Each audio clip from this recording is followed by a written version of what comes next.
Minister, how do you see market conditions for oil evolving this year? There is a lot of talk about a surplus, new sources of supply, possibly slower economic growth, a trade war. What is your baseline assumption? Maybe it is part of my DNA, I'm so wired. I always look at the positives. One, I am convinced that geopolitical tensions need to be managed.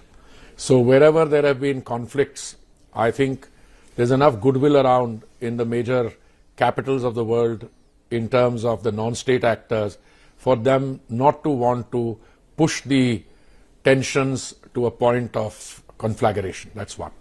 Secondly, look, whether we like it or not, there is more and more energy available. Even now, there's never been a problem of supply. OPEC cut production from 102 million barrels a day to 97. They cut back 5 million barrels a day. But there's more oil coming in from the Western Hemisphere. I keep talking about Brazil, Guyana, Suriname, United States, the largest producer with 13 million barrels a day. They are going to probably put another million and a half. So depending on whom you're talking to and depending on where they stand in the equation, some people will tell you who are traditional oil exporters, look, you better enter into long-term agreements now because, oil is just not going to be available. Demand is rising. I would like to see demand rising. But till demand rises, there is oil, and the people who are taking the oil out and producing also need to sell. So I think a country like India, with a robust demand and a current consumption of 5.5 million barrels, has a contribution to make in terms of which way the market goes, and we plan to use that leverage. Having said that, India is a high growth market, but the economy is facing the prospects of slower growth, 6.4% versus 8% prior. Is that going to translate 6.4% compared to what? First of all, I think if you look at the last budget, yes, you're again talking about 6.8 and going up. Yes. Look, my own view is that projections on the India growth story coming from outside. I did an interview with a famous program, and you said, oh, you're vulnerable on oil supply. I said, we're not vulnerable at all. Today, I am looking at more than enough oil being available. If our oil consumption goes up, that itself is a sure sign that economic activity is doing well.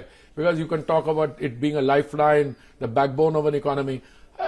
Look at the demand all around. Our airports are full, our civil aviation is doing exceptionally well. The number of cars which are on the road, our metro system in Delhi carries 7 million passengers per day. 67 million people go to our retail outlets every day to fill up on different forms of energy, petrol, diesel, gas. So anyone talking about a slowdown in the Indian economy, well, they're entitled to their views, but it has to be in relative term.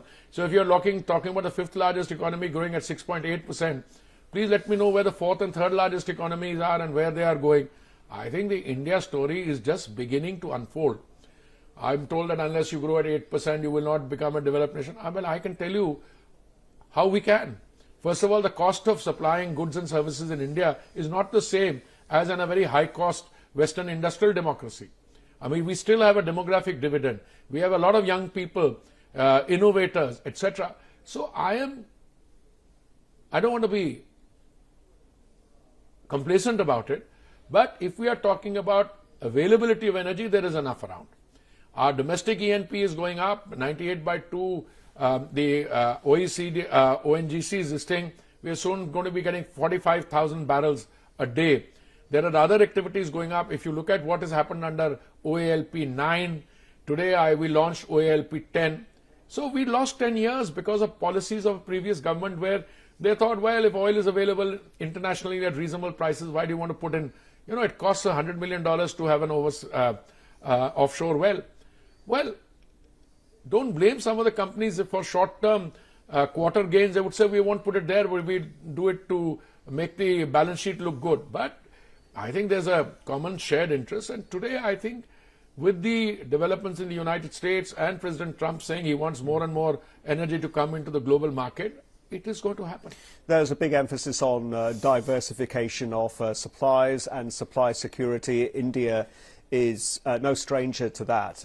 When we talk about new areas of prospectivity and new areas of upstream offshore exploration for India, what are the most exciting prospects? For example, the Andaman Sea, is that one area? I'll put it to you very Where bluntly. else? I'm hoping for several Guyanas to be discovered in the Andaman Sea. I mean, you know, oil doesn't stay in one place, it floats. If you look at what's happening in the Andaman Sea, up and here down, I think it's only a matter of time. And if you look at Guyana, what happened? They dug 16 wells, they thought there's a lot of money which is going up. 17 times they struck oil. So I'm persuaded that this requires patience, it requires due diligence, and I think today the fact that we are putting all the data in the outside available in the repository very soon, the fact that there is renewed interest, that we are incentivizing the work of our foreign partners. We're telling them, all right, you don't want to invest money, come in initially to provide technical services, like a company in Brazil which was helping OIL doing the seismic surveys in the Andaman thing, or BP along with the ONGC. And if you find, then you will have the first right of refusal. So I think it's an entirely new ecosystem along with the legislative changes we are making, which makes me optimistic. Let's address the geopolitical supply side risks, Minister. Whether it's Russia, Ukraine or Iran, do you feel that they have receded, or do you feel that they are being underestimated? It's not for me to make those assessments. There are some assessments I would deliberately not want to make. We play by the rules. If there is a international sanction or which is anchored, we would not want to go around it or anything. On Russia, yes, there was a price cap and we adhered strictly to the price cap. Going forward, if there are issues, we will address them. But as I said, Venezuela, things are looking suddenly positive. I've had 2 meetings. I had a meeting with the Honorable Vice President in September, another one today. And I think Venezuela wants to enhance production. They want to look at other partners. We'll see how it happens. We stand ready to cooperate. Insofar as Iran is concerned, I don't know. At one stage, it seemed a year and a half, 2 years ago, that problems were going to be resolved. And they may not necessarily be in the energy sector. There may be other related sectors. But we'll take it as it comes and we'll play accordingly. If you were to go back to your role as a former career diplomat, politically, India buying oil from sanctioned countries, how problematic is that going to be from an optics point of view? No, there's no sanctioned country. First of all, it's a lot of misrepresentation that's taken place. Today, Europe still buys 25% of its gas from Russia. They buy other critical energy from there. So there's no sanction. So to say that India is buying attracts and there's no. So now I've had a chat with the American, the previous administration. They said, please buy as much as you like. Just make sure that you buy it within the price cap. And that's what we did.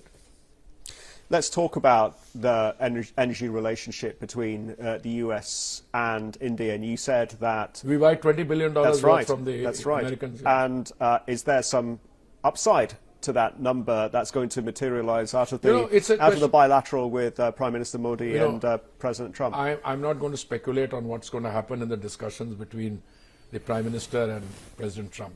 But I can tell you, when I was a civil servant, I was on the Americas desk. I was Joint Secretary for the Americas. If somebody had told me that we'll even at that point buy $1 billion of energy from the US, I would have been surprised. Geography, we were buying from the Middle East, etc.